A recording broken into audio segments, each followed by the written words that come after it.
What I'm going to talk about briefly about the general principles about how you manage if a multi-trauma comes to you. And Mira has covered abdominal and chest trauma. So we're just going to talk very basic things, but these are things which are commonly missed when a child with multi-trauma comes to you. Trauma is number one killer of children after neonatal period. About 30 to 50% of childhood deaths are because of the trauma. Pediatric trauma, same priority as adults. Those of you who are not pediatrician here, because this is an ICCM conference and there will be people who are not pediatrician. ABC is first like you do an adult. Children are not just little adults. We've been saying it for a very long time now. So whatever you give in adults, don't please make it 1/4 or 1/2. You know, the approach is different, but children are not mini adults. How they are different? They have a smaller body size. They have a greater relative body surface area. Internal organs are more interior and protected by less subcutaneous fat. That's why there are more chances of having abdominal injuries. The differences in the pediatric airway, those of you who are in intensive care would know that. Cervical spine differences are there, and head to toe body ratio is greater in children than adults. There is greater distribution of force to a child resulting in multiple trauma compared to an adult. And there's a greater airway resistance, and smaller, more interior airway makes airway management more difficult and the need for it more likely. So all these are the different things which you must remember if you're looking after a child. The smaller the child, more these things would be applicable to them. Head injury, again, you would know is more common in pediatric patients than in adult. And greater relative body surface area, again, makes the heat loss more clinically significant. And those of you who are working would know that if a child comes to you, he's cold, you know, everything you do doesn't make to seem any difference. So you must make sure that the child is warm enough. And a child's blood pressure may be maintained with up to 30% of acute blood loss. So major thing, if a child comes to you, please do not go for his blood pressure. He might lose 1/3 of his blood volume, but still he might maintain his blood pressure. They have greater capacity to compensate by increasing heart rate and systemic vascular resistance and maintaining their blood pressure till very end. And internal organs, as we just spoke about, is more internal and more prone to injuries. One of the most important thing is the team approach. So it is not the intensivist alone which is going to make a difference. The ER team, you know, they should have a well-drilled thing. They should have a team. If a child comes to you with a multi-trauma, who is to do what? One of the things we have seen in some hospitals, it happens the child comes to you with a head injury, it goes to neurosurgeon. Even the pediatricians are only asked or informed when they need to calculate some drug dosages. Or if a child has got abdominal injury, a pediatric surgeon or a surgeon, if you have a luxury of a pediatric surgeon, otherwise a general surgeon is called. So you must have, if you have a pediatric intensivist, that should be in the team. You should have a pediatric surgeon. There should be, if you have a trauma management team available to you. So it's a team approach. And who does what is very important, and there should be one boss. Everybody should not be saying, okay, you intubate this child. Somebody saying, okay, you don't need to intubate this child. But whatever you do, it has to be organized and a systemic approach has to be there. Like everything else, the primary survey is important to assess whether you have a limb or life-threatening illness. And flow of care is determined by A, B, C, D, E, F, which we all know, and the team response is important. What is in their primary survey? Airway, breathing, circulation, disability and exposure, and thorough examination. And all of this should be done within 5 minutes. So it's not that I would say, okay, I'll take a history first, then I'll go and do my examination, then I'll put in my IV line.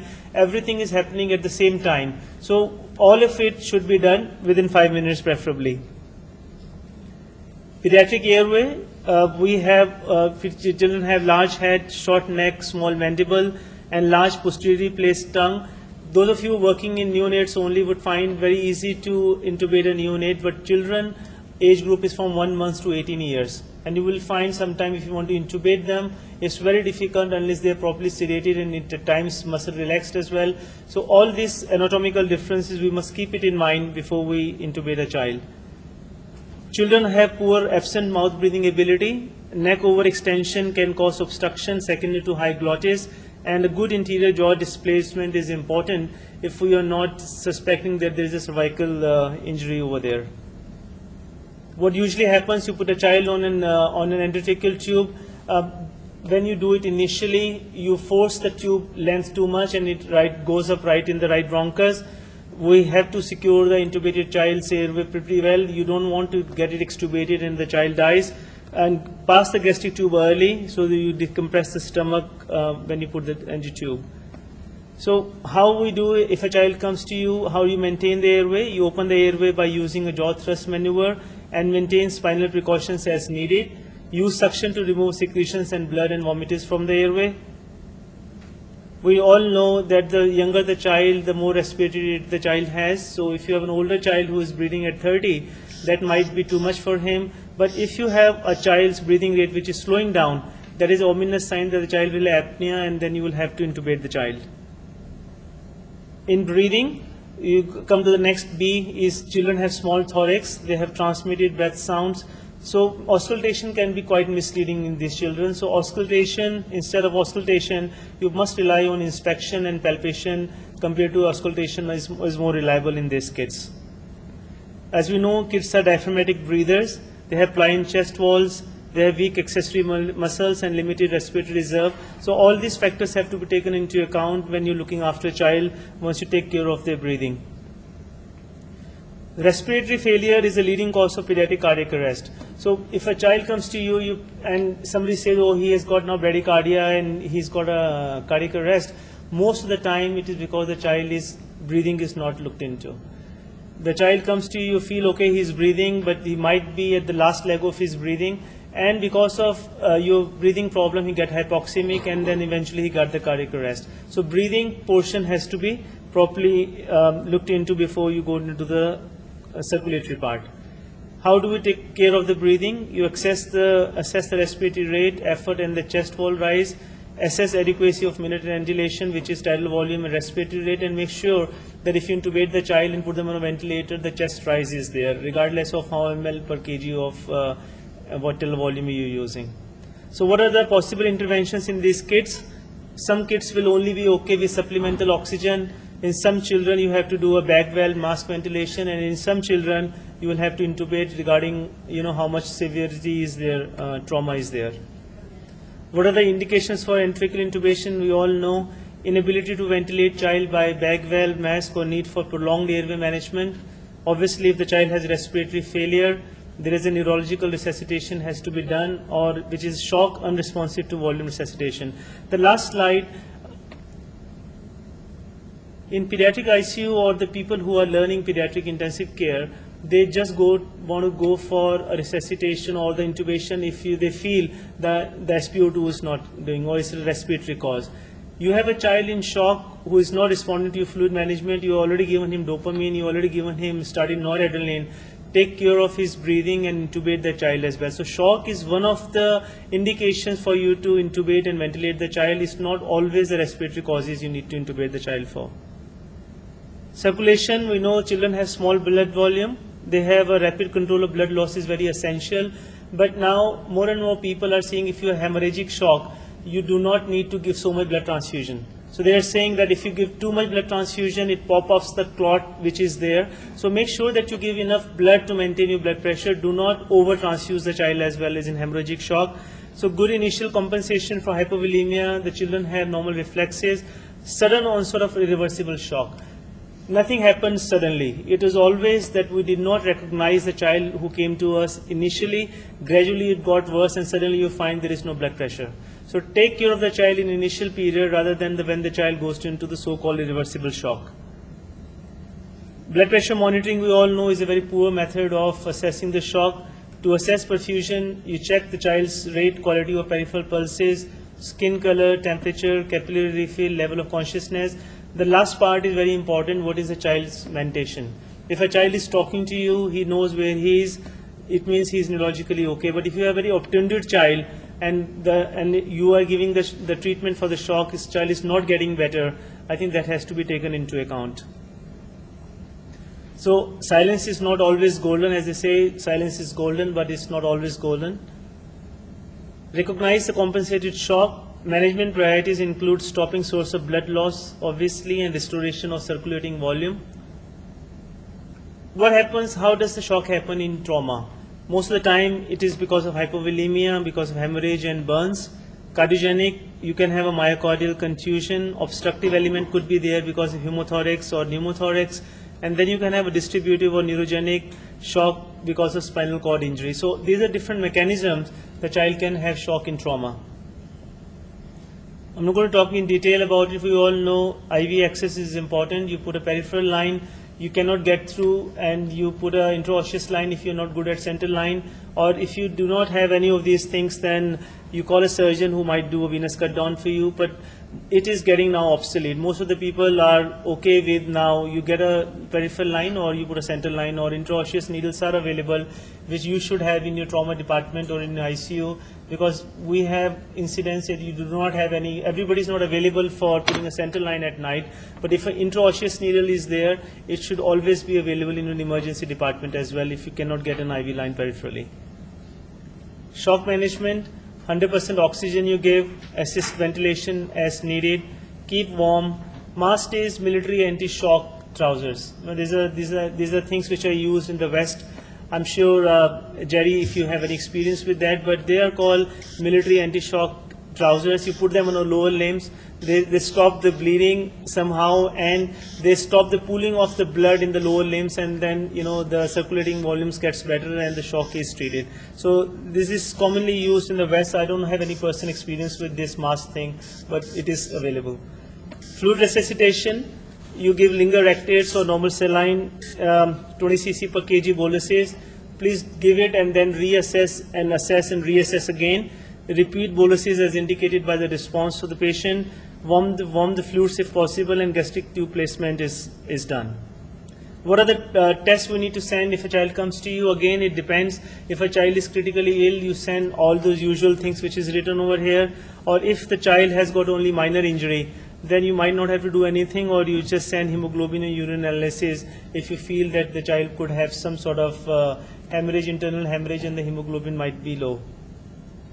Radiography, as Meera has said, not everybody needs a CT scan of the head or the CT scan of the body these days. They wheel them in and they say, okay, now he's got for the CT head, why don't we get the CT chest as well? Why don't we get CT abdomen as well? So the child tends to have a CT of whole body.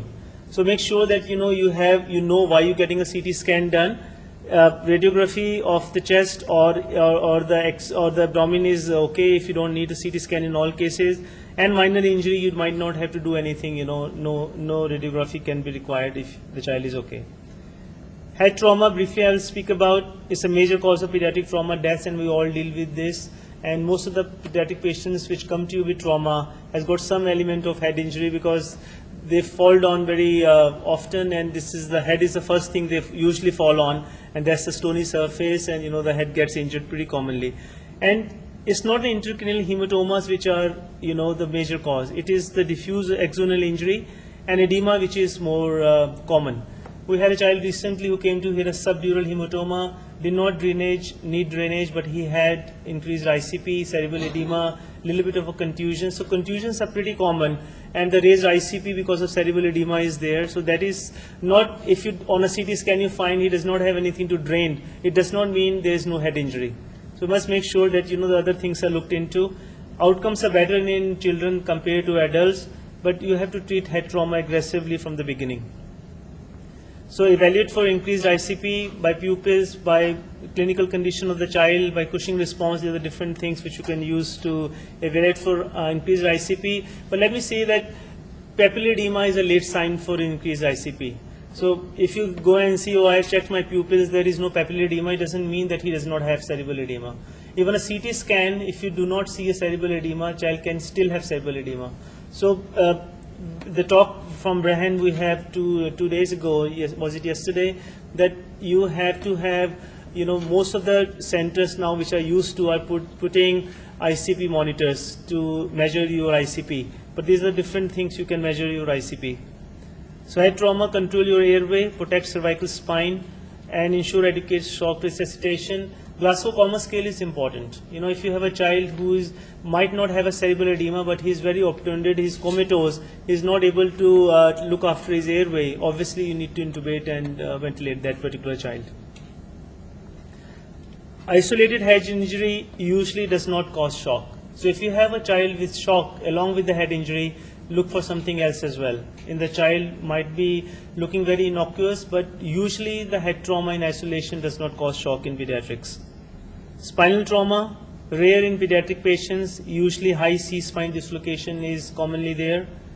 Suspect in same situation as we suspect in adults, sudden deceleration injuries, head and face injuries, absence of a good history. So all of this should make you aware that the child could have a spinal cord injury at the same time.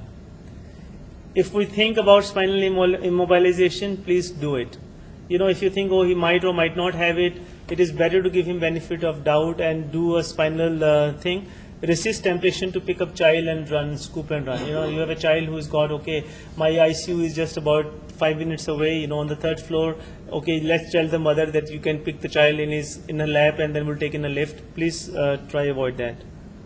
Chest trauma, Meera has already spoken about it. Second leading cause of death after head trauma. Primarily it is a blunt trauma which is more common. High incidence of associated head and extremity injury is common along with chest trauma. Pediatric thoracic wall, as we have seen, is appliant. Rib fracture, flail chest are rare.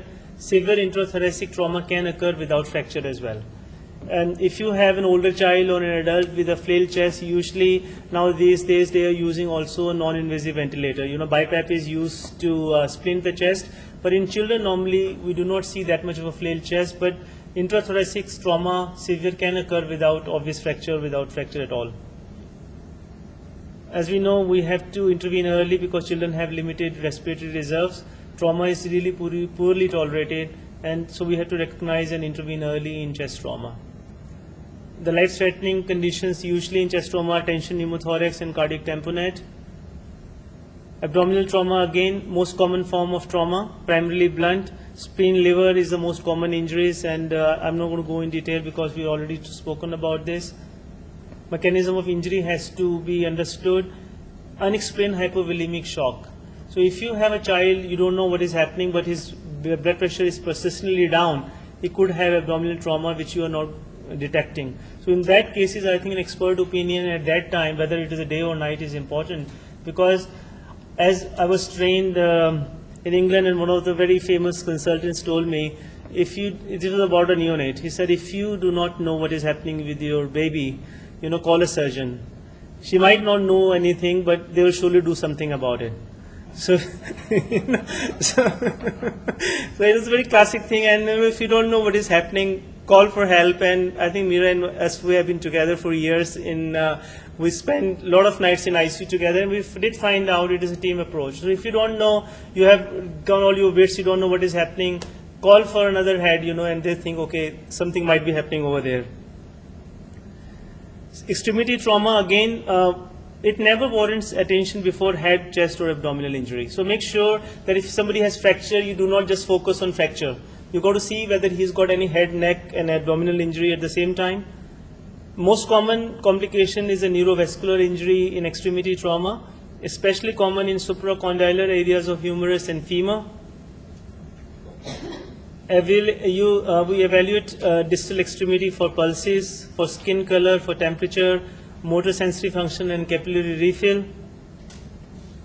And unique injuries are usually children have green stick fracture. There's a tenderness there, there's edema, child is inconsolably crying, he's something guarding. So there is fracture until proven otherwise. So you ask for an orthopedic opinion that time.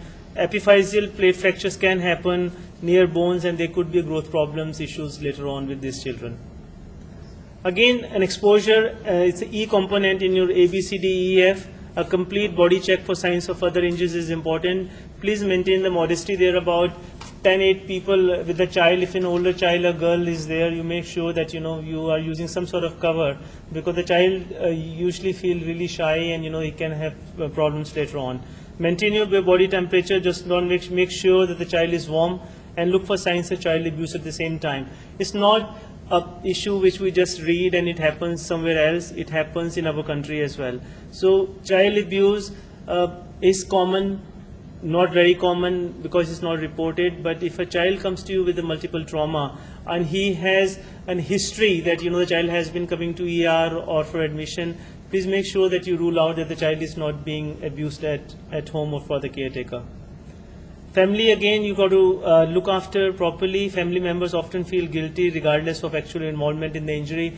Most of the children which come to you with a head trauma, it is always the mother who will be feeling guilty. Is it because of me? I was just there and I just went for 30 seconds and suddenly the child fell.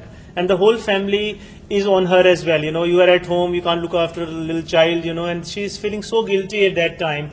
And there's a child who is on ventilator who might or might not survive. So make sure that you give family support, keep family informed, allow parents to be with the child as much as possible. We have an open access policy in our ICU. And because there are too many people come, so if a child is on ventilator, we say, okay, because the child is not awake, he's on a ventilator, you can come and visit, but please don't sit there because it hampers the treatment. But if a child once is extubated, you allow one of the parents to be with the child. They not only reduce your nursing burden, but there are a lot of other pediatric issues which are sorted out if one of the caretaker is with the child. You must understand some of the issues the children have who have got trauma. Their fear of strange faces. Suddenly they find there are about 20 people around them. Somebody is saying, get this drip, get this, and do this. And they don't know, the children don't know what is actually happening to them that time. There is also family members are just after ICU, somebody tells them that you please wait outside, we'll call you in half an hour. The child is surrounded by total strangers that time. Poor understanding of the injuries, he does not know what is actually happening to him. And pain, please treat pain adequately. Most of the time this is the component which is most easily forgotten. The younger the baby, the more we are likely to think he does not feel pain. But we don't need to go in detail, but they feel as much pain, if not more than we do. Again, we need to know what is our capability. Most of the time we tend to keep patients which are beyond our capabilities. You might be a brilliant intensivist, but you might not have an infrastructure to keep that child with you. So you must make sure that you have the policies there, the transfer policies is there, you know what is your local pediatric ICUs are there, and you have their numbers so the child can be transferred. And child pediatrics, we don't need to emphasize it, is better in pediatric ICU than in adult ICU. So key points to remember is A, B, C, D, E, F. Assessments and interventions can happen simultaneously when working as a team. Frequently reassess your patient, obtain consultation early if you're lucky enough to have your pediatric subspecialist. Keep family and patient informed at all times. Thank you very much.